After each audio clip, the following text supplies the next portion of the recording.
Bonjour, aujourd'hui dimanche 8 décembre 2024. Je vous souhaite la bienvenue pour les nouveaux abonnés. Pour les abonnés, je vous remercie de tout cœur de tous les commentaires, toutes les suggestions. Et justement aujourd'hui, récapitulatif, les questions que vous m'avez posées concernant tous les domaines. Nous allons pouvoir répondre aujourd'hui à vos interrogations. Pour les personnes qui me suivent déjà depuis maintenant, on arrive sur le 3e mois, je vous remercie vraiment de tout cœur de m'avoir envoyé tous les commentaires, d'avoir envoyé des suggestions qui sont studieuses, des partages qui sont merveilleux. Ça, je vous remercie vraiment énormément. Aujourd'hui, la première question, à savoir, est-ce que la retraite à 62 ans va être possible, oui ou non? Voilà, c'est une question qui m'a été posée, donc je vais y répondre en direct. Est-ce que la retraite à 62 ans va être possible, oui ou non?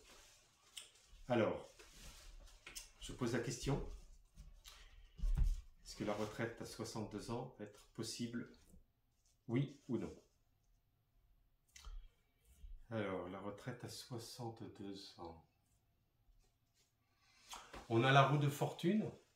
Donc, on voit qu'en force en présence, il y a un cycle qui va être remis en question, qui va être remis sur la table.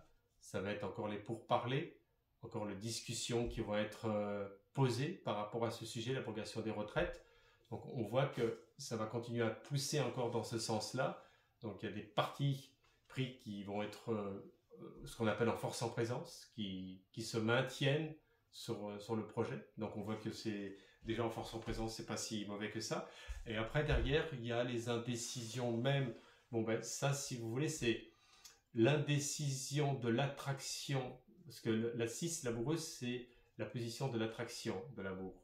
Dans le sens amour, amoureux, affectif, mais aussi dans le côté passion même de leur métier. Donc, il y a des passionnés aussi qui sont présents et qui tiennent bon par rapport à ces engagements-là. Vous voyez, on voit que c'est pas dans les oubliettes, mais c'est resté quand même de côté. Vous voyez, c'est resté dans l'indécision.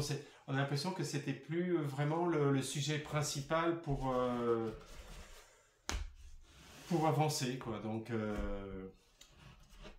on va regarder sur les 4 lames ce qui apparaît dans un futur proche, parce qu'on est quand même dans un mouvement d'accélération, hein, quand même, qui se prépare là. Vous allez voir, hein, la semaine prochaine, à chaque fois que je vous ai annoncé des choses, vous avez pu les vérifier. Et ça s'est concrétisé. Donc, est-ce que la retraite à 62 ans va être votée? Est-ce que ça va finalement être positif ou non? On veut savoir quand même, nous. Moi aussi, je suis proche de la retraite quand même. Je vais y aller aussi. Ah, on rigole, mais c'est tendu quand même, hein.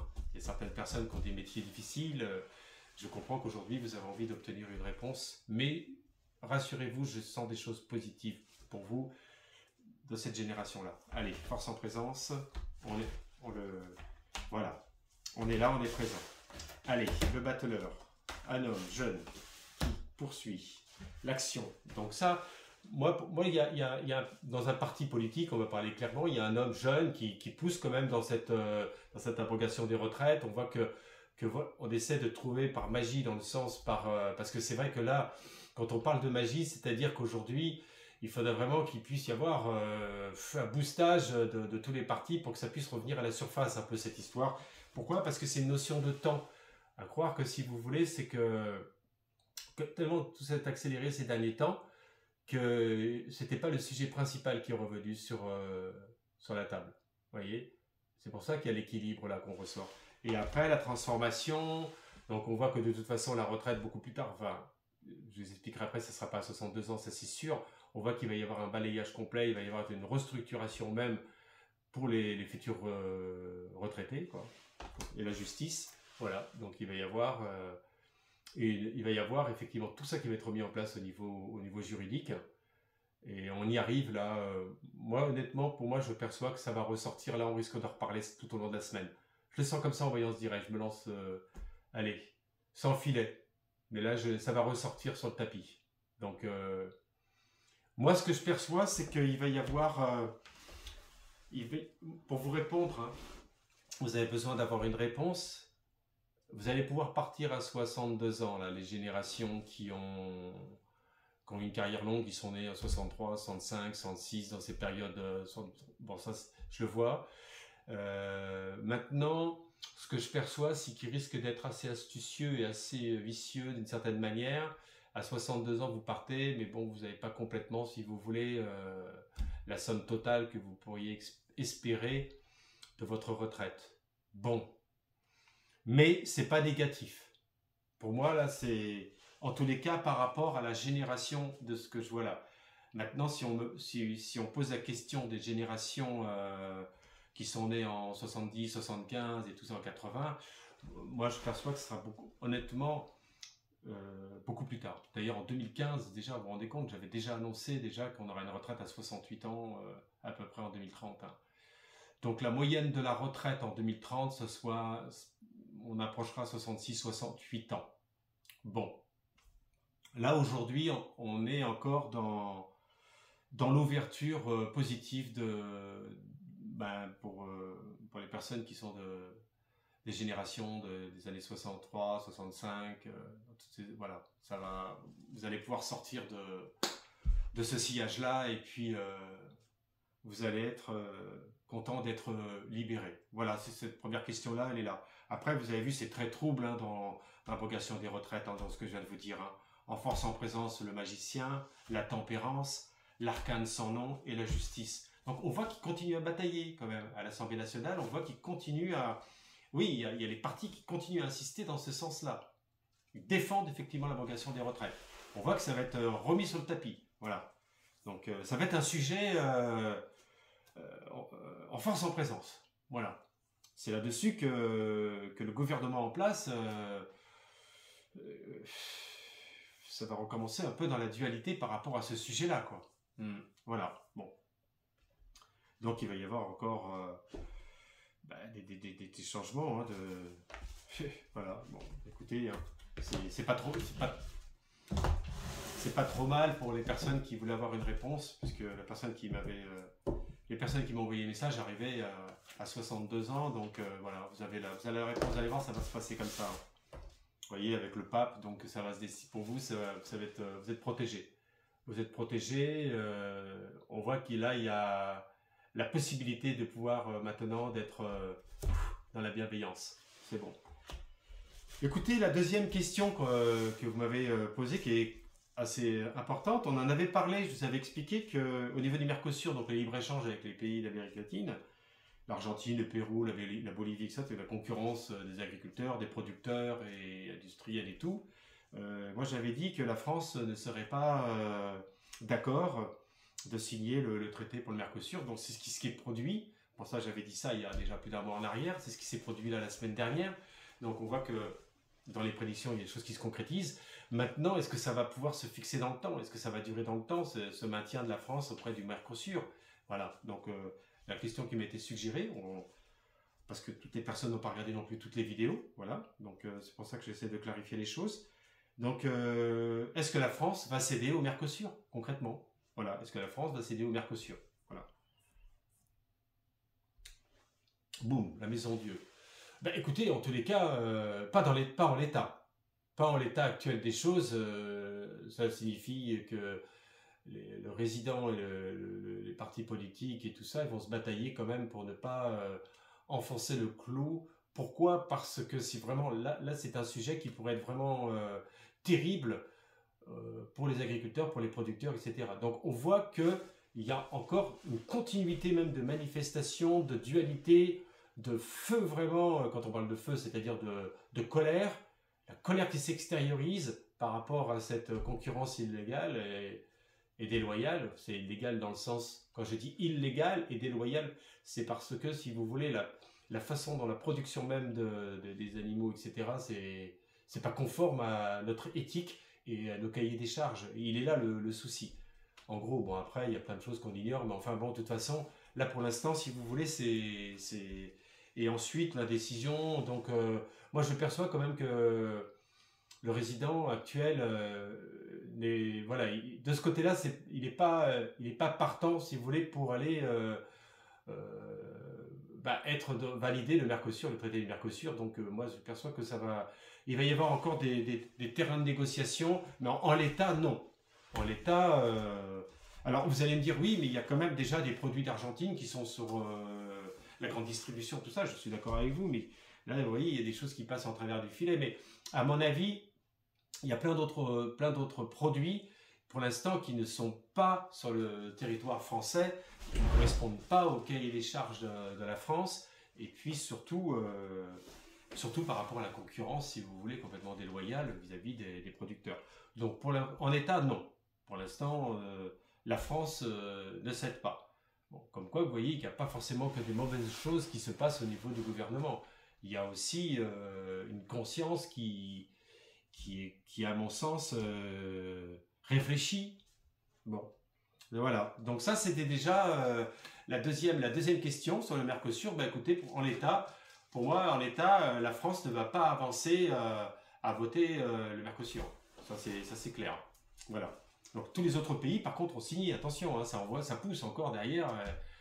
Mais ça ne cède pas. Et j'avais annoncé que ça n'allait pas céder, et c'est ce qui s'est produit. Maintenant, il faut que ça se négocie. Voilà, c'est ce qui va se produire, négociation. Donc ça va mettre encore énormément de temps, on y reviendra sur ce sujet. Et le troisième thème important, c'est à savoir, est-ce que la France va sortir de l'Europe? Est-ce que la France va sortir de l'Europe? Est-ce que la France va sortir de ses mains liées? Est-ce que la France va pouvoir être libérée et pouvoir obtenir une autonomie réelle? On va le regarder. Donc, aujourd'hui, la France. Est-ce que la France va pouvoir sortir de l'Europe? Et est-ce qu'elle va sortir de l'Europe aussi? Est-ce que la France va sortir de l'Europe? La question précise, est-ce que la France va sortir de l'Europe? Allez hop, on va faire un tirage. Pouf, blocage. Pour l'instant, la situation, elle est loin d'être avancée pour sortir de l'Europe. On voit que la situation, elle est plutôt dans des désaccords, carrément des désaccords et des oppositions. Donc on voit que c'est 50-50. Là, je parle au niveau de l'Assemblée nationale, au niveau des partis politiques. On voit que c'est pas, il y en a oui, il y en a non. Donc on voit que, si vous voulez, c'est bloqué quand même. Hein. C'est bloqué, c'est bloqué, c'est bloqué. Et il y a la force. Donc on voit quand même qu'il y a un parti qui accompagne une femme qui a envie de sortir effectivement de l'Europe. Donc ça pousse effectivement vers cette direction, et que ça va ressortir encore sur le tapis. Mais que pour moi, ça ne suffira pas, quoi. On va regarder hein, ce qui ressort vraiment dans le tirage. Mais moi, ce que je perçois en voyant ce direct, si vous voulez, c'est que avec le résident actuel, il est hors de question de ça. Hein. Il est hors de question. C'est même pas là, on en est loin de l'abrogation des retraites et puis du Mercosur et de tout ça. Là, c'est un sujet qui est beaucoup plus vaste et beaucoup plus complexe que l'on ne le croit et que l'on l'imagine. D'accord? Bon. On va poser les 4 cartes concernant est-ce que la France va sortir de l'Europe? Est-ce que la France va sortir vraiment de l'Europe? On pourra le savoir à peu près même. Est-ce que ça peut se décider? Vous savez, des choses peuvent se décider avec un grand changement. Et il peut y avoir la roue qui tourne et puis qu'il y a une position politique qui se met en place. Hein. Ça, rien n'est figé. La politique, de toute façon, elle est faite de changements. La voyance, elle n'est pas faite de changement. La voyance, elle évolue à travers ce qui se produit. Donc, elle est dans les actualités de la voyance. Hein. Donc, est-ce que l'Europe va... Est-ce que la France va sortir de l'Europe? Allez. Est-ce que la France va sortir de l'Europe? Les oracles, aujourd'hui, ils sont... Je sais pas, je les sens bien, là, je les sens parlants aujourd'hui. Le soleil, l'impératrice, le monde... On y est là. Et le résultat, pouf, l'ermite. Allez hop, soleil, force en présence. Soleil, la combativité, la motivation, l'objectivité vraiment de pouvoir en sortir. Donc on voit qu'il y a des partis vraiment politiques qui actionnent des leviers pour ça, qui sont vraiment dans le mécontentement et qui le mènent sur le tapis avec l'impératrice. Donc il y a une femme, oui, il y a une femme d'un parti politique qui va continuer bien sûr à avancer, que l'Europe est défavorable pour la France, quoi. Donc, bon, ben ça, c'est ce qu'on voit. Puis après, il y a le monde. Donc, on voit que le monde représente justement cette ouverture de la question qu'on vient de poser hein, par rapport à l'Europe. Donc, on voit que là, et l'ermite. Donc, non, moi, je dirais que non. Moi, je dirais qu'on est sur... quand on voit la finalité comme ça, là, c'est plutôt le passé qui ressort. Donc on voit il y a eu tellement, si vous voulez, de laisser aller, la vague elle est tellement arrivée sur nous, qu'aujourd'hui même, pour pouvoir sortir de ça, ce sera, vous voyez, quand l'ermite il va au sein de sa grotte pour aller méditer, pour aller remettre tout en question, le sujet, ça va mettre du temps, donc pour l'instant, non, je ne le perçois pas. Je ne le perçois pas. Et est-ce que ce serait bon aussi? Ça, c'est un autre sujet, hein. Vous voyez, parce que quand on voit l'ermite comme ça, est-ce que ça ne nous amènerait pas dans le pire que dans le... Vous voyez, il faut faire attention à ça. Moi, c'est ce que je vois. Donc, bon, il y a l'ermite, donc au finalité, l'orientation, elle est pas dans ce sens-là. Elle est au niveau du résident, il niette. Et là, il n'est pas question, si vous voulez, de pouvoir négocier ça. Là, on n'est pas dans des petits sujets, là. On est dans des gros sujets. Et donc ça, c'était... donc on a fait la première question sur la retraite, je vous ai répondu. Deuxième question sur le Mercosur, je vous ai répondu. Troisième question, est-ce que la France allait sortir d'Europe? Je vous ai répondu. Et on va regarder maintenant, si vous voulez, sur le plan implicite pour vous. Voyez, ça c'est important quand même. Parce que ça concerne évidemment des questions toujours un peu du monde grossier, on va dire entre guillemets. Mais là, sur le plan implicite, aujourd'hui, j'ai un message pour vous à vous donner. Moi, j'ai un message pour vous. Allez, quel est le message aujourd'hui? Du jour, du dimanche, 8 décembre 2024. Allez, un beau message. Protection. Ah, c'est formidable. Eh bien, aujourd'hui, en tous les cas, il y a des influences, il y a des énergies de protection. Et cela signifie aussi qu'il faut prendre soin de vous-même. Voyez, il ne faut pas se laisser plomber par les informations, les médias, etc. Il faut être dans la bienveillance pour attirer effectivement cette attraction qui est la lame 6 de l'amoureux. Voyez, pour avoir cet alignement, être bien aligné, bien orienté aussi, parce que savoir s'orienter, c'est la vraie spiritualité. C'est pas simplement que d'avoir des connaissances religieuses ou autres, ça n'a rien à voir. Il faut être dans le partage pour obtenir la protection. Donc il faut savoir aussi, vous voyez, donner un moment précis de votre vie, pas dans n'importe quoi. Donc la protection, elle est vraiment, c'est ce qu'on me dit, il faut vraiment prendre soin de vous parce qu'il y a et parfois, si vous voulez, là, ça peut concerner certaines personnes. Restez aussi dans le silence. Rester dans le silence, cela signifie ne pas trop parler pour rien dire. Ne pas trop non plus répéter ce que vous écoutez sans être vraiment réfléchi, sans avoir l'objectivité, sans ne pas... Vous voyez, il faut faire attention à ça. Trop de mauvais jugements, de mauvaises paroles pour rien. Vous voyez? Donc le silence, c'est ce qui va vous permettre de pouvoir vraiment vous remettre, pas simplement qu'en question, mais vous réaligner au niveau du corps, au niveau du mental et au niveau de l'esprit.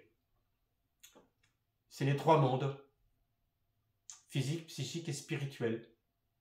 Donc le silence, parfois, est nécessaire.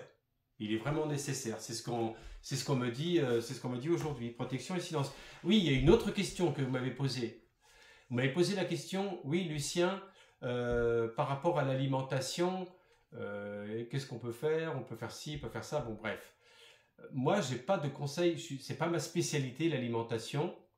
Ce que je peux vous dire au mieux, c'est d'avoir une alimentation qui soit variée, manger un peu de tout. Ben, si les personnes sont végétariennes, bon, évidemment, ben, vous essayez de trouver votre équilibre comme vous pouvez par rapport aux protéines que vous allez trouver dans certains aliments. Mais pour les personnes qui ne sont pas végétariennes, vous n'êtes pas obligé de manger, si vous voulez, de la viande tous les jours. Vous pouvez manger de la viande 2 fois par semaine avec des œufs. Bon, voilà. En gros, ce que je voulais vous dire, c'est que pour moi, l'être humain, il est capable d'encaisser à peu près tout, sans excès. Voilà. Tout sans excès, ça veut dire quoi? Ça veut dire ne pas toujours manger la même chose et puis essayer au mieux de pouvoir faire sa propre cuisine. Mais bon, moi, c'est pas... c'est un peu une parenthèse. Hein. C'est un peu une parenthèse, mais je comprends qu'il y a des personnes qui s'inquiètent par rapport à leur propre alimentation. Après, vous pouvez regarder effectivement ce que vous achetez. Bon. On va regarder sur le jeu de 52 cartes. Sur le jeu de 52 cartes, c'est... Hier, il y a eu l'inauguration, comme je vous l'avais dit, j'ai fait une vidéo qui est merveilleuse par rapport à... J'ai fait cette vidéo il y a presque 3 semaines, hein, sur le 7 décembre, alors, il y a des personnes qui ont raconté qu'il allait avoir ceci, cela. Moi, je vous ai dit, ça allait très bien se passer. Hein. Je vous ai dit, ça allait majestueux. Il y avait les cartes du monde qui est sorti. Je vous ai fait une belle image. Je vous ai dit, il va y avoir du monde. Et vous avez vu, ça a été quand même quelque chose d'explosif quand même. Alors, bon. Donc c'est pour ça que je vous dis, n'écoutez pas n'importe quoi. Et les gens, ils partent tout le temps dans des paranoïas. Tout ne va pas être la catastrophe. Hein. Il y a des choses qui sont positives aussi. Hein. Bien sûr que ça a coûté... bon, hein, on le sait. Hein. Je comprends bien, mais qu'est-ce qu'on en aurait fait de Notre-Dame de Paris? On l'aurait laissé à l'abandon? Ah, il faut quand même être un peu sérieux quand même. Ben, je dis bien que ça a coûté 900 millions d'euros. Et je le sais bien, mais qu'est-ce que je vous dise? C'est pas que la France qui a payé, hein, c'est pas vrai. Les États-Unis ont donné 90 millions d'euros, les autres pays ont donné. Donc il y a eu quand même des dons, etc. Bon, qu'est-ce qu'on en fait alors? C'est facile, hein.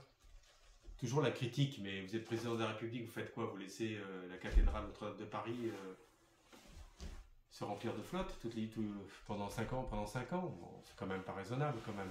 C'est les anciens bâtisseurs, il faut respecter ce qu'ont fait les anciens bâtisseurs. Moi, à mon sens, hein, c'est ma façon de voir les choses. Après, c'est peut-être pas votre façon, mais dans ces cas-là, on casse tout, on brise tout et on n'a plus conscience de rien. Je suis pas tout à fait d'accord avec ça. Mettez les commentaires. Allez. Hier, il y a eu un grand moment très important quand même. Il y a eu quand même la présence du futur président des États-Unis, parce qu'il va être officiellement président de la République le 21 janvier, ou à peu près fin janvier. Donc il est venu à l'inauguration, il y avait donc le président actuellement de la République, qui l'ont accueilli vraiment d'une façon assez extraordinaire. C'est quand même quelque chose qui était quand même révélateur d'informations. Donc on va faire un petit tirage, mais cette semaine-là, je vais aller beaucoup plus loin. La semaine prochaine, là, je vais aller beaucoup plus loin sur ce sujet. Mais là, on va faire un tirage. Voilà. On va poser la question. Pourquoi DT est-il venu sur Paris? Allez. Vous allez voir, ça va bien parler. Hein. Pourquoi DT est-il venu sur Paris? Allez. Alors, nous avons le 5 de pique. Ouh, ça veut dire qu'il y a des désaccords là. Ouh, 7 de pique. Ouh, aïe, aïe, aïe, aïe. Là, on est dans le pic. Il est venu parce qu'il y a des choses, il y a du mécontentement par DT vis-à-vis du résident français. Il y a du mécontentement. Donc, il est venu là pour parler, pour dire attention, moi là, je suis pas d'accord. Là, ça c'est violent, ça, le 5, avec le 7 de pique. Hein. Le 5 et le 7, ça c'est le 5. Donc, le voyage, le déplacement qu'il a fait.